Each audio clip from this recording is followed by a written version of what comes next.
नमस्कार, आप देख रहे हैं न्यूज वन इंडिया। मैं हूं आपके साथ कीर्ति बिंदल। कांग्रेस नेता राहुल गांधी को मोदी सरनेम केस में 2 साल की सजा सुनाने के बाद शुक्रवार को स्पीकर ओम बिरला ने उनकी संसद सदस्यता रद्द कर दी है। राहुल गांधी की सांसदी जाने के बाद कांग्रेस ने हल्ला बोल दिया है। पार्टी के कार्यकर्ता देश भर में सरकार के खिलाफ प्रदर्शन कर रहे हैं। वहीं कांग्रेस दिल्ली में राजघाट के साथ ही सभी जिला मुख्यालयों में एक दिन का संकल्प सत्याग्रह कर रही है, लेकिन बीजेपी सत्याग्रह को लेकर के सवाल उठा रही है। आज इसी मुद्दे पर हम करेंगे चर्चा। उससे पहले सीएम योगी का बयान सुनिए, जिसमें उन्होंने सत्याग्रह को लेकर के क्या कुछ कहा है, सुनवाते हैं। सत्याग्रह के मार्ग पर चलने की जो प्रेरणा बापू ने दी, वास्तव में वही सत्य का आग्रह जो अपने जीवन में कर सके, मन वचन और कर्म से सत्य का आचरण जो व्यक्ति करता हो, उसके अनुसार व्यवहार करता हो, वही सत्याग्रह है। लोकतंत्र को कमजोर करने वाले सत्याग्रह नहीं कर सकते। आकंठ भ्रष्टाचार में डूबे हुए लोग सत्याग्रह नहीं कर सकते। मौन जीवों की बात तो दूर, मनुष्य के प्रति भी जिनकी संवेदना न हो, वह सत्याग्रह भी नहीं कर सकते। देश को जातिवाद, क्षेत्रवाद, भाषावाद और तमाम वादों में बांटने वाले भी सत्याग्रह नहीं कर सकते। अपने देश की निंदा करने वाला कभी सत्याग्रह नहीं कर सकता।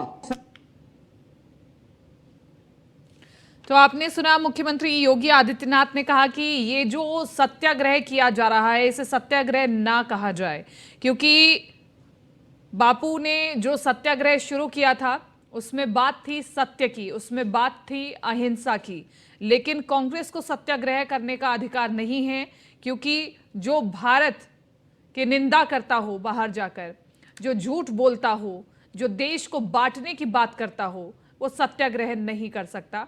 ये मुख्यमंत्री योगी आदित्यनाथ ने कहा है। इसी के साथ साथ आपको बताएं कि राहुल गांधी की सदस्यता रद्द होने के बाद से ही कांग्रेस लगातार मुखर होकर के लड़ रही है और प्रदर्शन किया जा रहा है। सरकार के खिलाफ नारे लगाए जा रहे हैं, प्रश्न पूछे जा रहे हैं और प्रश्न पूछना लाजमी भी है। प्रश्न ये पूछे जा रहे हैं कि जो भ्रष्टाचारी नेता हैं, अगर वो बीजेपी में चले जाते हैं तो क्या उनके दाग धुल जाते हैं, ये सवाल पूछा जा रहा है। दूसरा सवाल ये भी पूछा जा रहा है कि आखिरकार क्यों विपक्षियों की आवाज को दबाया जा रहा है। और इसी के साथ साथ अगर ये मानहानि के केसेस चलते रहे तो ऐसे तो बहुत सारे एग्जाम्पल हैं कांग्रेस के पास कि वो भी मानहानि की केस दर्ज कर सकते हैं। बहरहाल जो तमाम प्रतिक्रियाएं आ रही हैं उनके आधार पर हम चर्चा करेंगे और आपको बताएं कि आज कांग्रेस की ओर से व्यापक तौर पर प्रदर्शन किया जा रहा है। राहुल गांधी को 4 साल पुराने मसले पर 2 साल की सजा हुई थी और इस कानून के नियम के तहत आपको बताएं, जिसको 2 साल की सजा होती है, चाहे वो विधायक हो या सांसद हो, उसकी सदस्यता को रद्द कर दिया जाता है और अगले 6 साल तक भी वो चुनाव नहीं लड़ सकते। यानी कि 2 साल की सजा और अगले 6 साल, कुल मिलाकर के 8 साल तक राहुल गांधी चुनाव नहीं लड़ सकते हैं। लेकिन कांग्रेस के पास अभी भी विकल्प है और सूरत की जो अदालत है उस फैसले को आगे चुनौती दी जा सकती है। बहरहाल इस पर कांग्रेस क्या कदम उठाती है ये भी बहुत महत्वपूर्ण। लेकिन जिस प्रकार से कांग्रेस अब जोरदार प्रदर्शन कर रही है, तो देखना यह है कि आखिरकार ये प्रदर्शन समाप्त कहां होता है। अगर हम बीजेपी की बात करें तो बीजेपी भी लगातार यही कह रही है कि झूठ बोलने वाले सत्याग्रह नहीं कर सकते और इसी के साथ साथ लगातार निशाना साधा जा रहा है। ये जो प्रदर्शन की तस्वीरें आ रही हैं, ये संकल्प सत्याग्रह की जो तस्वीरें आ रही हैं, इसमें जो जो लोग पहुंचे हैं उन पर भी सवाल खड़े हो रहे हैं और एक नाम चर्चा में है, जगदीश टाइटलर, उनको लेकर के भी चर्चा हो रही है। तो कई नाम भी निकल करके सामने आ रहे हैं जिनको एक बार फिर से आरोप प्रत्यारोप उनको लेकर के शुरू हो चुका है। लेकिन अब ये बयानबाजी, ये टिप्पणियां, ये कहां जाकर के रुकेंगी और 2024 में चुनावों का आधार क्या रहेगा विपक्ष के पास, ये भी बहुत महत्वपूर्ण है। तो इस पर हम चर्चा करेंगे। तमाम गेस्ट हमारे साथ जुड़ेंगे और चर्चा में जानने और समझने की कोशिश करेंगे कि आखिरकार राहुल गांधी पर जो कार्रवाई हुई है क्या वो ठीक है, कानून सम्मत ठीक है या नहीं, कांग्रेस क्या मानती है, और इसी के साथ साथ जो राहुल गांधी ने बयान दिया था क्या वो ठीक है या नहीं। क्योंकि आपको बताएं कि राहुल गांधी ने 4 साल पहले कर्नाटक में आयोजित हुई एक रैली में कहा था कि जिसके पीछे भी मोदी है, जिसका सरनेम मोदी है, वो सभी चोर हैं। तो इससे आहत होकर के बीजेपी के ही विधायक ने, पूर्णेश मोदी ने, उन पर मुकदमा दर्ज किया, केस डाला, और इसके बाद जब सुनवाई हुई तो 2 साल की सजा राहुल गांधी को सुनाई गई है। लेकिन वही सवाल जो हम पूछ रहे हैं कि सत्याग्रह से आगे का क्या रास्ता है, ये भी बहुत महत्वपूर्ण है। और आखिरकार हर बार राहुल गांधी के लिए कांग्रेस इतनी व्याकुल क्यों दिखाई देती है? जनहित के मुद्दों को उठाने के लिए इतनी बड़ी संख्या में कांग्रेस के नेता जमीन पर क्यों नहीं आते? तमाम गेस्ट हमारे साथ जुड़ चुके हैं। नेहा शालिनी दुआ हमारे साथ प्रवक्ता बीजेपी से जुड़ चुकी है। नेहा शालिनी दुआ जी, आपका बहुत बहुत स्वागत है। मुन्ना खान प्रवक्ता कांग्रेस से हमारे साथ जुड़ चुके हैं। मुन्ना खान जी, आपका भी बहुत बहुत स्वागत है। योगेश मिश्रा हमारे साथ प्रवक्ता समाजवादी पार्टी से जुड़े हुए हैं। योगेश मिश्रा जी, आपका भी बहुत बहुत स्वागत है। आलोक द्विवेदी राजनीतिक विश्लेषक हैं हमारे साथ। आलोक जी, आपका भी बहुत बहुत स्वागत है। और शुरुआत में सबसे पहले मुन्ना खान जी आप ही के साथ करना चाहूंगी। आपने सुना होगा मुख्यमंत्री योगी आदित्यनाथ ने साफ तौर पर कहा है कि जो व्यक्ति झूठ बोलता हो, जो देश को बांटने की सोच रखता हो, या फिर जो विदेशी मंच पर जाकर के भारत की निंदा करता हो, उसे सत्याग्रह करने का अधिकार नहीं है। इस पर आप क्या कहना चाहेंगे? शांति जी, देश और दुनिया को पता है कि राहुल गांधी जी झूठ नहीं बोलते और पूरे विश्व को पता है कि झूठा कौन है, और देश को भी पता है कि इतिहास में पहली बार देश को झूठा प्रधानमंत्री मिला है। इसलिए योगी जी के बातों से कोई इत्तेफाक नहीं रखता, और राहुल गांधी जी ने विदेशों में कोई भी ऐसा शब्द नहीं कहा जिसे मैं समझता हूँ देश के ऊपर बात हो। आज बात सरकार पे होती है तो सरकार कहती नहीं आप देश पे हमला कर रहे हो। आज आप महंगाई पे बात करो तो सरकार कहती नहीं ये तो देश पे हमला हो गया भाई, ये सरकार पे हमला नहीं है। तो महंगाई पे बात हो, अत्याचार पे बात हो, पेट्रोल डीजल पे बात हो, बेरोजगारी पे बात हो, महिला सुरक्षा पे बात हो, तो सारी मुद्दे हैं। और सवाल यह है कि राहुल गांधी ने सिर्फ 2 ही बातें पूछी। पहली बात उन्होंने पूछी कि आपका अडानी के साथ ये रिश्ता क्या कहलाता। दूसरा सवाल उनका था कि अडानी के सेल कंपनी से जो 20,000 करोड़ रुपया है जिसका कोई अता पता नहीं है, तो सरकार ये बताए वो पैसे किसके हैं। बस ये 2 सीधे से सवाल है। पता नहीं है सरकार को जवाब देने में क्या बीत रही है। ये सरकार आज तक ये साफ नहीं कर पाई कि उनका उनसे रिश्ता क्या है। नहीं, लेकिन कांग्रेस का इन 2 चीजों पर जवाब मांगना अलग है और ये केस जो चल रहा है वो अलग है ना। राहुल गांधी पर अगर मोदी सरनेम को लेकर के कोई सुनवाई हो रही है तो आप उसको कांग्रेस के जनहित के मुद्दों के साथ कैसे जोड़ करके देख सकते हैं? नहीं, मोदी सरनेम को लेकर के राहुल गांधी ने जो बयान दिया था वो 2019 में बयान दिया। ठीक। और जिस तरीके से कार्रवाई हुई है कीर्ति जी, मैं समझता हूँ ऐसा कोई बयान इस मतलब का है ही नहीं कि इतनी बड़ी कार्रवाई हो जाओ। इस तरीके से, जिस तरीके से एक अपराधी की तरह आप उस पर अत्याचार करवा रहे हो और सजा डलवा रहे हो, तो ये अमानवीय है। ये देश और देश की जनता। अच्छा, आप कह रहे हैं कि अगर राहुल गांधी ये कहते हैं जिसके पीछे मोदी है या फिर जिसका सरनेम मोदी है वो सभी चोर है, ये बयान बहुत छोटा है, इसमें इतनी बड़ी कोई बात नहीं है। बिल्कुल छोटा है, क्योंकि उसने ये कहा कि क्या वजह है कि जितने भी भगोड़े उसके सरनेम मोदी है, तो उन्होंने नाम तो नहीं लिया ना कि नरेंद्र मोदी चोर है, ऐसा तो नहीं बोला। मोदी कई पूरे इसमें कई समाज में आते हैं, ऐसा नहीं है। मोदी कई व्यक्ति होता है, कोई व्यक्ति विशेष होता है, ऐसा उन्होंने नहीं कहा। जो भागने वाले चोर है उनको ही कहा गया। अब अगर मैं अभी, लेकिन आम जनता जो जिनका सरनेम मोदी है वो भी तो इस टिप्पणी से आहत हो सकते हैं ना। कोई टिप्पणी क्या नहीं लगता कि सांसदों को, विधायकों को, बड़े बड़े नेताओं को अपनी शब्दावली पर कंट्रोल करके चलना चाहिए? और ये सिर्फ मैं कांग्रेस को नहीं कह रही हूँ, ये मैं बीजेपी को भी कह रही हूँ, समाजवादी पार्टी को भी कह रही हूँ, अन्य पार्टियों को भी कह रही हूँ। ये जो राजनीति जिस स्तर पर आगे बढ़ रही है, क्या ये ठीक है? कीर्ति बिंदल जी, ये भाषा की मर्यादा 2014 के बाद से खराब हुई है। चलिए ठीक है। बयान नेहा शालिनी दुआ जी, भाषा की मर्यादा 2014 के बाद से खराब हुई है। देखिए कृतिका जी, बहुत हैरानी होती है जब ये लोग बैठ के नेशनल टीवी पे झूठ बोलते हैं। जितने भी कांग्रेस के प्रवक्ता हैं बार बार इस मुद्दे को अडानी के मुद्दे से जोड़ देते हैं कि हमारे लोकतंत्र की दुहाई देना शुरू हो जाता है कि हमें बोलने नहीं दिया जाता। अरे आप तो विदेश में जाकर बोल के आए हो कि लोकतंत्र खतरे में है। इससे बड़ा लोकतंत्र क्या हो सकता है कि तब भी मोदी जी ने कुछ नहीं कहा। दूसरा, आप पिछले कई सालों से मोदी तेरी कबर खुदेगी, अभी हाल फिलहाल में कांग्रेस के नेताओं ने मोदी तेरी कबर खुदेगी के नारे लगवाए थे, तब भी कोई उनके ऊपर एक्शन नहीं हुआ।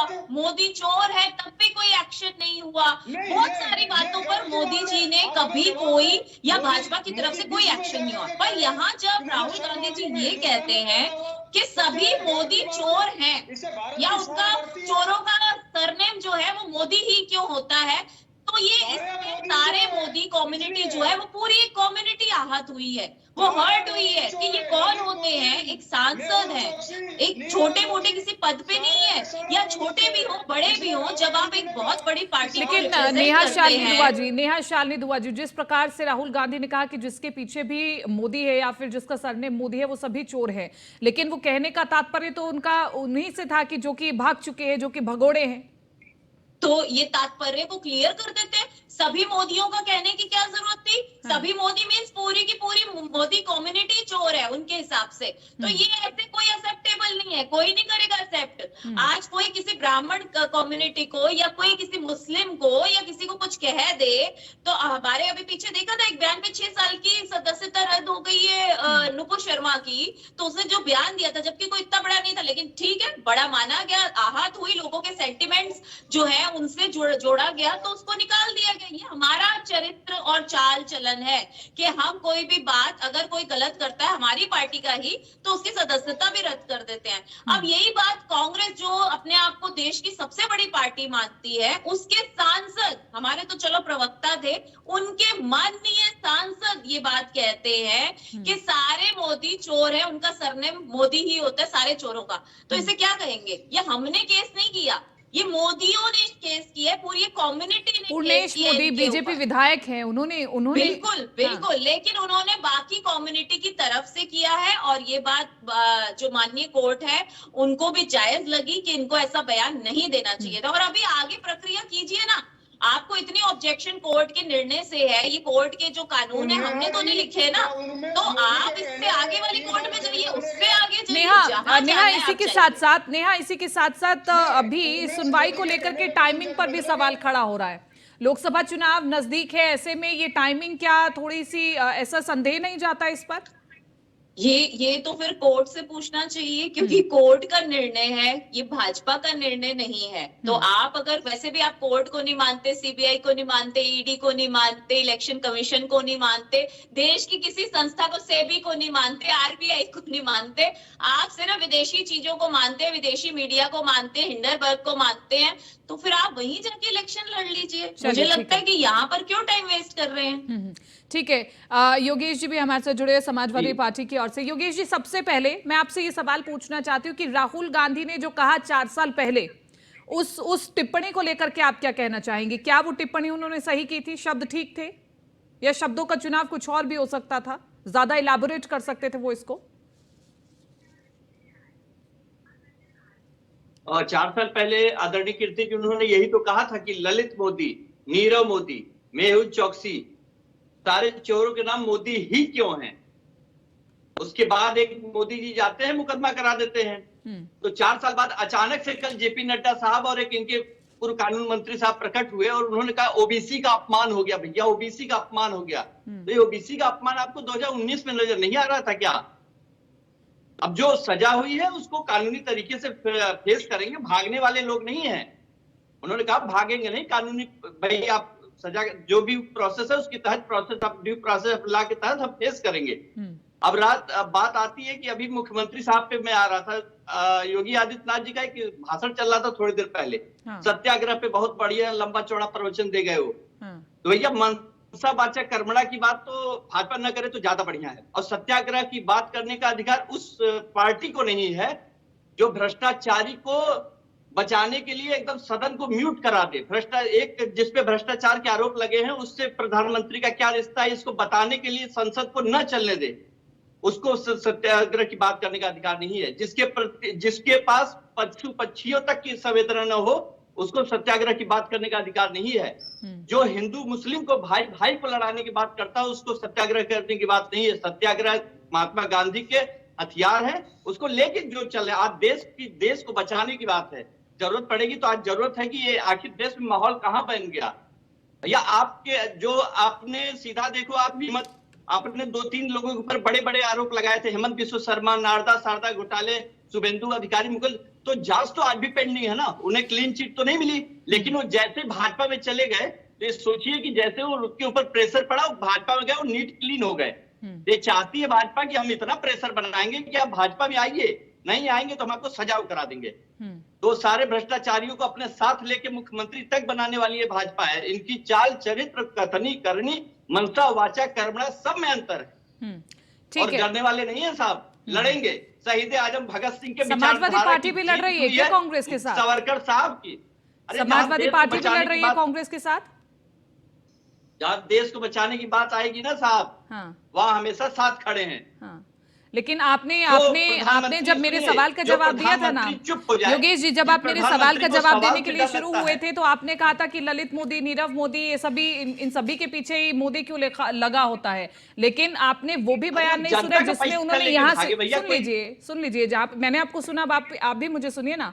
आपने उस पूरे कोटेड बयान को नहीं सुना जिसमें उन्होंने कहा कि जिसके पीछे भी मोदी है वो सभी चोर क्यों होते हैं। तो तब तक तो नाम नहीं लिया था नीरव मोदी, ललित मोदी, किसी का नहीं लिया था। क्या आपको नहीं लगता कि अगर वो इतने बड़े सांसद है, इतनी बड़ी पार्टी के नेता हैं, तो उन्हें पूरी कम्युनिटी को ध्यान में रखते हुए इस प्रकार का बयान नहीं देना चाहिए था? पूरी कम्युनिटी आहत होती है ना। मैडम प्लीज आपसे निवेदन है कि एक बार भाषण फिर से सुनिएगा। ललित मोदी का नाम लिया, मेहुल चौकसी का नाम लिया, नीरव मोदी का नाम लिया नाम। आप चलिए नेहा जी शायद मुझसे तो गलती हो सकती है सुनने में, आप बताइए। सारे मोदी चोर है, शायद इनको गलती लगी है या इन्होंने कान में सोलीवैक्स नहीं डाल रखी थी। प्लीज सोलीवैक्स डाल के या तेल डाल के, गरम तेल, अच्छी तरह सुनिए उनका बयान, उनका भाषण, तो आपको साफ पता लग जाएगा कि उन्होंने क्या कहा है और क्या नहीं कहा है। आप इससे सारे मुद्दों को हर्ट हुआ हम कर सकते हैं, तो एक कम्युनिटी सेंटीमेंट आपने उसके बाद माफी भी नहीं मांगी। अब आपके ऊपर केस चल रहा है तो आप डर रहे हो, आप घबरा रहे हो। क्यों? क्योंकि आप कोर्ट पे विश्वास नहीं, किसी भी संस्था पे हिंदुस्तान की विश्वास नहीं, तो आप किसी चीज पे तो विश्वास रखिए। अभी जब लालू प्रसाद जी की बेल हो जाती है, उनके परिवार को छोड़ दिया जाता है, तो कोर्ट अच्छा है। अगर समाजवादियों के लिए कुछ अच्छा कर देता है कोर्ट, इनके फेवर में कोई आ जाता है निर्णय, तो कोर्ट अच्छा है। लेकिन जैसे इनके अगेंस्ट हो जाता है तो कोर्ट भी बिका हुआ है, सब बिके हुए हैं। तो आप अपना मानसिक संतुलन खो बैठे हैं। सारी जो अपोजिशन पार्टीज है, specially Samajwadi party, Congress party और टीएमसी, इन सारों के यहाँ इतने सारे भ्रष्टाचारी निकल रहे हैं, भर के बोरे निकल रहे हैं, इसलिए ये इतने परेशान हुए हुए हैं कि अब तो हमारी बारी है। तो अगली बार का नंबर लगता हमारा ही है बस। इसलिए ठीक है, मैं लौटूंगी आपके पास। आलोक द्विवेदी जी भी बहुत देर से हमारे साथ जुड़े हुए, उन्हें मौका नहीं मिला अभी तक। आलोक द्विवेदी जी, म्यूट हो गया भैया, म्यूट। योगेश जी की आवाज को एक बार ठीक कीजिए, उन तक शायद आवाज नहीं पहुंच पा रही है। ठीक है योगेश जी, मेरे सवाल अब आलोक जी से है, क्योंकि आलोक जी आपने सभी की कॉन्वर्सेशन को भी सुना और जो सब कुछ हो रहा है वो भी आप सभी को पता है, लेकिन सीधे तौर पर ये सवाल पूछा जाता है कांग्रेस से कि आखिरकार राहुल के लिए इतनी व्याकुलता क्यों? अगर जनहित से जुड़ा कोई मुद्दा होता और इतने बड़े लेवल पर सत्याग्रह होता तो बात अच्छी भी लगती, लेकिन अभी तो गेंद अभी भी कांग्रेस के पाले में ही है ना। जो सूरत की सेशन अदालत का जो फैसला आया है उसको आगे चुनौती दीजिए। राहुल गांधी का कांग्रेस में जो पद है ना, पार्टी बहुत बड़ा है।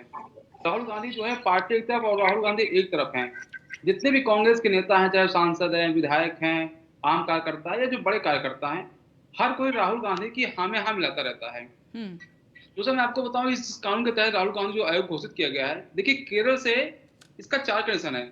आज जो 17 हो रहा है, इसमें केरल से इसके 4 कनेक्शन है। पहला कनेक्शन तो ये कि राहुल गांधी केरल से सांसद हैं। दूसरा कनेक्शन ये है कि राहुल गांधी ने केरल में बयान दिया था।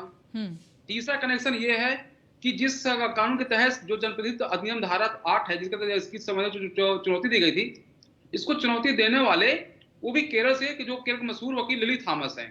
आपको शायद याद होगा कि जो मशहूर फैसला सुप्रीम कोर्ट ने दिया था वो लिली थॉमस बनाम भारत संघ के नाम से चर्चित हुआ था। अभी जो है एक वकील है, आप जो केरल के सोशल वर्कर भी हैं, आभा मुरलीधरन जी ने, इन्होंने सुप्रीम कोर्ट याचिका दायर की है और इस कानून को रद्द करने की मांग की है, जिस कानून के तहत सांसदों की जो जब भी सजा होती 2 साल से ऊपर की, तो उनकी सदस्यता जो है इमीडिएट बर्खास्त हो जाती है। व्यक्तिगत तौर पर जो मेरा मानना है वो यह है कि सुप्रीम कोर्ट से विचार करना चाहिए। देखिए, किसी भी व्यक्ति का जो भी सांसद है वहां से, ये उस जनता के साथ छलावा है। अगर किसी 2 साल की सजा हो गई, उसके बाद वहां का सांसद नहीं रह गया है, आज वायनाड का प्रतिनिधित्व कौन करेगा संसद में? कोई नहीं करेगा ना।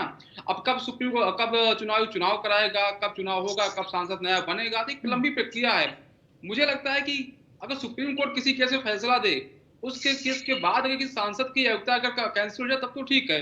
डिस्ट्रिक्ट कोर्ट ने फैसला दिया है, अभी उनके पास हाई कोर्ट मौका है, फिर सुप्रीम कोर्ट मौका है, तो एक लंबी न्यायिक प्रक्रिया है ना। वहां तक गुजरने के बाद किसी के सांसद को अयोग्य घोषित किया जाए तो मुझे उचित लगता है। व्यक्तिगत तौर पर मुझे भी लगता है कि सुप्रीम कोर्ट को इस फैसले पर पुनर्विचार करना चाहिए। और क्योंकि देखिए, आज 32 लोग इस कानून के तहत अभी तक अयोग्य ठहराए जा चुके हैं। 2013 से 2023 में लोग बैठे हुए 10 साल हो गए। मतलब हर साल 3.2 MP MLA जो है वो अयोग्य घोषित हुए इस कानून की वजह से। जहां से चुन के आते हैं वहां का कीर्ति नुकसान हो रहा है, उस जनता का नुकसान हो रहा है। ये बिल्कुल जनता का तो नुकसान है और ये भी एक अलग फैक्टर है जिस पर चर्चा करनी बहुत ज्यादा जरूरी है। बहरहाल मैं लौटूंगी आपके पास और मुन्ना खान जी, मैं वापस आपका रुख करना चाहूंगी क्योंकि प्रियंका गांधी ने राहुल गांधी की तुलना श्री राम से की है और हमें लगता है कि जितना हमने श्री राम को पढ़ा है, श्री राम को जाना है, आदर्शवादी श्री राम किसी को चोर तो नहीं कह सकते, इस प्रकार के शब्दों का इस्तेमाल तो नहीं करते। नहीं, राहुल गांधी जी, मैं बार बार कहूंगा कि राहुल गांधी जी ने किसी को चोर नहीं कहा। मैं बार बार ये करूंगा, उनके शब्द में कोई चोर नहीं। उन्होंने ये कहा कि जितने भी भगोड़े मोदी हैं सबके पीछे सरनेम मोदी ही क्यों है, ये कहा उन्होंने। बार बार ये रिपीट करूंगा, चोर नहीं कहा। एक बात। दूसरी बात, अगर बयान की बात है या बयान के कार्रवाई के ऊपर बात है, तो कई ऐसे बयान है बीजेपी MP के मंत्री के जो अनगढ़ बातें हैं, उस पर कार्रवाई आज तक नहीं हुई, चाहे प्रज्ञा सिंह की हो। कौन करेगा कार्रवाई सर? कौन करेगा? अगर कोई केस दर्ज करवाएगा तो कार्रवाई होगी। आप मानहानि का केस दर्ज करवाइए तो कार्रवाई होगी। ये कार्रवाई कह रहा हूं, इस पे 3 एप्लीकेशन दिए हुए, उस पे कोई सुनवाई नहीं, कोई सुध नहीं। दिक्कत क्या है कीर्ति जी, आज कांग्रेस पार्टी सिर्फ बीजेपी से नहीं लड़ रही है, बीजेपी के 5 सिस्टम से भी लड़ रही है। बीजेपी के मसल से, बीजेपी के पावर से, बीजेपी के पैसे से, बीजेपी की मीडिया से और बीजेपी के मशीन से। नेहा शालिनी जी हंस रही है, उनको समझ में आ रही है बात, हकीकत है। तो ये नेहा शालिनी दुआ जी, ये पूरे विपक्ष की ओर से बीजेपी के ऊपर एक बड़ा आरोप है जो मुझे लगता है कि साल 2024 का एक बड़ा आधार भी होगा कि बीजेपी सबको कंट्रोल करना चाहती है, तानाशाह शासन चलाना चाहती है और ये बहुत गंभीर आरोप है। करना चाहते हैं तभी ये सारे एक हो गए हैं, तभी सारा विपक्ष एक हो गया। जो एक दूसरे के कट्टर दुश्मन थे सब एक हो गया, समाजवादी एक हो गए हैं, BSP एक हो गई है, TMC एक हो गई है, TRC एक हो गई है, PTP एक हो गई है, पता नहीं क्या क्या हो गया है। तो हम इसका मतलब हम कट्टर ईमानदार कितने अच्छे इंसान हैं, हमारे आने के बाद आप देखिए कि लोगों के खिलाफ जो है वो एक्शन तो लिए जा रहे हैं। आप भी अच्छे हैं नेहा शालिनी दुआ जी, आप भी अच्छे हैं और जो दूसरी पार्टियों से या फिर दूसरे जो भ्रष्टाचारी लोग आते हैं वो भी आपकी पार्टी में आकर के अच्छे हो जाते हैं। जो हमारी पार्टी में उनके ऊपर देखिए केस चल रहे हैं और जो कोर्ट जिसमें सब अगर उनके ऊपर सिटिंग CM हेमंत बिश्वा तो उनको जेल हो जाएगी। देखिए, अगर उनके ऊपर हमें अपनी बात रखने का चंद सेकंड में मैं अपनी बात रखता हूं। से ब्लेम करने वाले केसेस तो बहुत होते हैं, लेकिन अगर प्रूव हो जाता है तो हम उनको पार्टी से निकाल देंगे। अरे वेट तो कीजिए, हमें कोर्ट। चलिए ठीक है, मेरा आखिरी सवाल है क्योंकि मुझे वाइंड अप भी करना है, वक्त की कमी है। मुन्ना खान जी, अब सत्याग्रह के बाद आगे क्या कदम है? क्या इस फैसले को चुनौती देगी आगे कांग्रेस? बिल्कुल। चलिए ठीक है, बहुत बहुत शुक्रिया आप सभी का इस चर्चा में जुड़ने के लिए, अपने विचार हमारे साथ रखने के लिए। लेकिन अगर कांग्रेस के पास विकल्प है, अगर वो इस फैसले को आगे चुनौती दे सकती है तो इतने बड़े लेवल पर राहुल के लिए व्याकुलता क्यों दिखाई देती है, ये सबसे बड़ा प्रश्न था। फिलहाल इस बुलेटिन में, इस विशेष पेशकश में मेरे साथ इतना ही। दीजिए इजाजत, नमस्कार।